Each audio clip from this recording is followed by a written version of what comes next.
I left home at 14 and I spent 3 years in homeless hostels in London and sofa surfing and trying to keep my heroin addict boyfriend from overdosing yet again. But against all of the odds, I became the first woman in the world to drive a world rally car and the first woman to drive for Ford Motor Company. I started out as a loser and I became a winner. So, why do some people win and some people lose? Why do some people achieve their goals and others never get there? What do you think? What's the difference between winners and losers? Is it skill, talent, or intelligence that sets the winners apart? Rarely. Alan Sugar had 1 GCSE. Einstein was told he wouldn't amount to much. Bill Gates dropped out of Harvard in his junior year. Elton John, Walt Disney, and Richard Branson, they all dropped out of school to pursue their passions. And I was a runaway, homeless teenager with a drug addict boyfriend. I dreamt of becoming a rally champion since the age of 6 when I saw rally cars on TV for the first time, and the colourful cars were whizzing through the forest, throwing up mud and gravel, and I saw the co-driver shouting instructions, pace notes, to the driver who was sliding the car sideways and just making the car dance through the corners. I thought it was the most exciting thing I had ever seen. And I knew from that moment that when I grew up, I wanted to be a rally champion.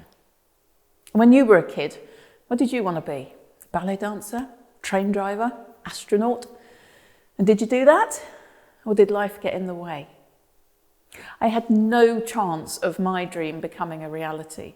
I'd grown up in a dysfunctional house with an alcoholic, manic depressive mother who spent most of my childhood in a lunatic asylum, and a father I was afraid of. To survive and function, I disengaged emotionally from the world, and I believed I was useless, worthless, and completely unlovable. These are not useful or helpful thoughts if you want to be a confident, successful rally driver. I started out as a loser and I became a winner. So what happened? How did I do that? And how can you do that too? Well, I may have the answer. 30% of any achievement you make will be down to your skill, talent, and intelligence. Only 30%. But 70% of your achievement will be down to your mental toughness, your confidence, commitment, focus, grit, resilience, determination. Just think about it. Think about anyone you admire in business, sport, politics, media, any field at all. They have all achieved their success because of their determination, their focus, and their commitment. It is your mental toughness that will set you apart from the rest. Your mental toughness is your game changer. So what is mental toughness? Well, it's not a macho, aggressive notion. Some of the quietest people are really mentally tough. Mental toughness is the ability to manage the stress, the pressure, the challenge, and the chaos of life. And the better we handle stress and pressure, the more likely we are to enjoy life. The mentally tough thrive because they can breeze through the tough times and remain optimistic. For the mentally tough, a challenge or a setback can be water off a duck's back. On the other end of the spectrum are those people who don't cope so well with change and stress and are much more likely to crack under pressure. These mentally sensitive people, however, are creative, empathetic. They tend to wear their hearts on their sleeve and they're brilliant listeners. They're really nice to be around. So the world needs a diverse mix of mentally tough and mentally sensitive people. So how did I become mentally tough enough to overcome the obstacles and the setbacks that I faced? Well, I discovered that there were 4 key aspects to becoming mentally tough, which I wanted to share with you. And practiced repeatedly, these will help you to increase your mental toughness. The first aspect is control. This is the extent to which you feel you are in control of your life. You might feel like you're in the driving seat of your life, in control of your destiny. You choose the direction, the pace, the style, the destination. But you might feel more of a passenger through life, at the mercy of where life takes you, almost a victim of what the world throws at you. Some people believe they can have considerable influence over their environment. They can make a difference and they can change things. And this is the growth mindset that we hear about, believing that anything is possible, always open to possibilities, and that we can steer destiny and results the way we want them to go. But others feel that outcomes are out of their personal control and they're unable to influence events or others. So there's a sense of having control of your life, but there's also emotional control, being able to manage your own emotions as well as the emotions of others. We all get stressed. We all get anxious. It's just that some of us deal with it better than others. You know that when you walk into a room full of really stressed out people, it can be contagious and you can become super stressed as well. A mentally tough person wouldn't be affected by everyone else's emotions. If you can regain a sense of control of your life and your emotions, you will feel more excited and more engaged and energized by what life throws at you and more able to cope. The more changes we face, the less control we may feel. So really, it's less about what happens to you, but more about what happens within you. What could you do today to regain a stronger sense of control over your life? Start to visualize how things could be if everything went your way. Create a picture in your mind of what you're after. Forget the things you can't control and focus on the things that you can. The second aspect of mental toughness is commitment. This is our ability to set a task and complete a task. How likely are you to persist with a goal, a target, or a work task? You know, some people love to set goals and to reach them. They stay focused, they don't get distracted, but some people set goals and do nothing about them. Some people avoid goals like the plague. They are demotivated by them because there's a danger that if they don't succeed, they might be exposed as a fraud or a loser. People differ in the degree to which they remain focused on their goals and targets. Some people are easily distracted or bored, or they divert their attention away from completing goals, whereas others will persist until the goal is reached. Have you ever committed to do something and you stick with it for a bit, but you end up wandering back to your old ways? That's because your commitment wasn't complete. It wasn't 100%. You are either committed or you are not. A commitment is 100% or zero. 99% commitment means you enter a danger zone, a tug of war, where you give yourself excuses and get outs and you talk yourself out of your commitment. So what could you commit to today 100%? What if I could give you a task that would take just 5 minutes a day and will help you to start developing your resilience immediately? Are you up for it? Well, I want you to commit 100% to taking an ice-cold shower every day for the next 7 days. I know it sounds awful, but you know, lots of people do this every day of the year because they really feel the benefits. It activates the body's natural healing powers. It makes you more alert. It aids digestion, helps with weight loss, and improves sleep. Anything, in fact, that you can do to practice tolerating discomfort will build resilience, commitment, and determination.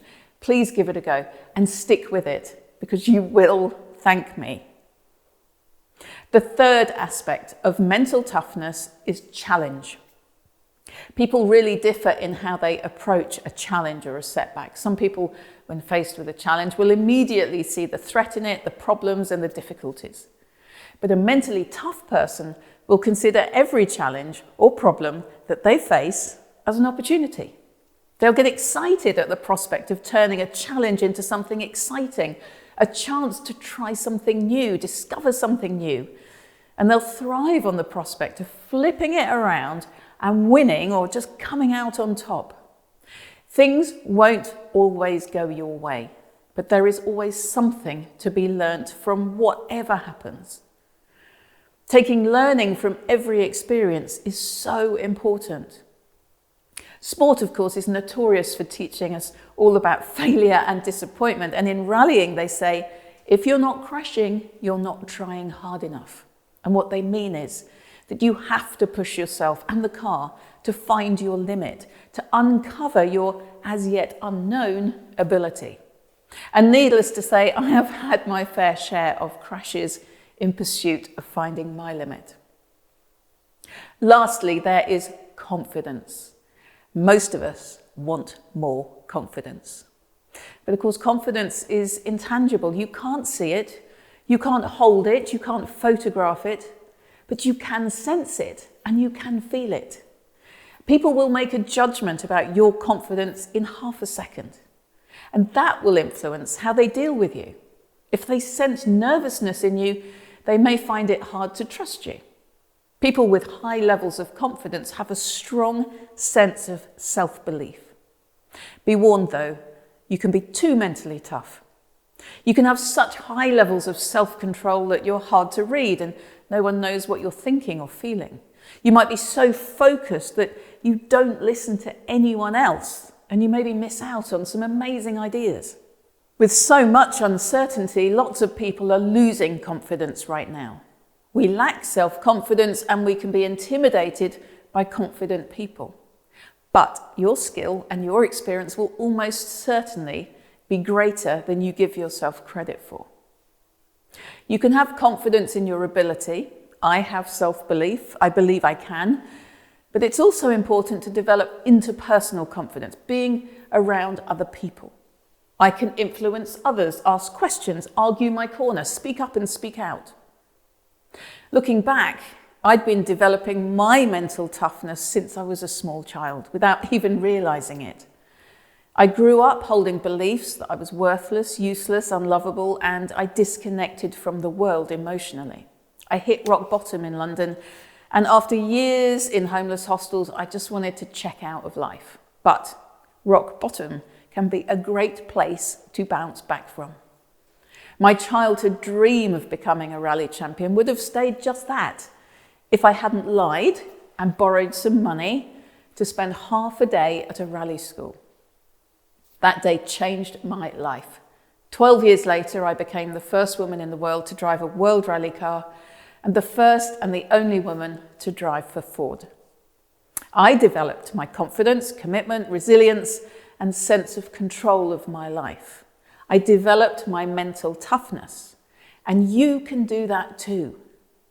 We might be stuck with the genes that we're born with, but we can all develop our mental toughness. You can choose to change or choose to stay as you are. A few years ago, I worked with a professional and an amateur golfer, and I was helping them with their mental approach to their game, and their skill was immense, breathtaking. I couldn't believe how they could both hit a ball such huge distances with ridiculous accuracy. I personally couldn't see any difference in their ability, but it did strike me. The amateur was never going to make it as a professional because under the stress and the pressure of a competition, he cracked and fell to bits. But the professional took the pressure in his stride. It was water off a duck's back to him. Their success lie in their attitude, approach, and mindset, just like yours does. Your mental toughness will play a more important role than anything else in your success, whether it's as a sporting hero, a partner, a leader, or a parent, anything. So why do some people win and some people lose? The winners have true self-belief, confidence, commitment, courage, and they feel in control of their lives. They don't give up. They are relentless in the pursuit of their dream or their passion. Their purpose drives them, just like it did for me. They see the challenge as an opportunity, and they embrace change as a chance to learn and grow.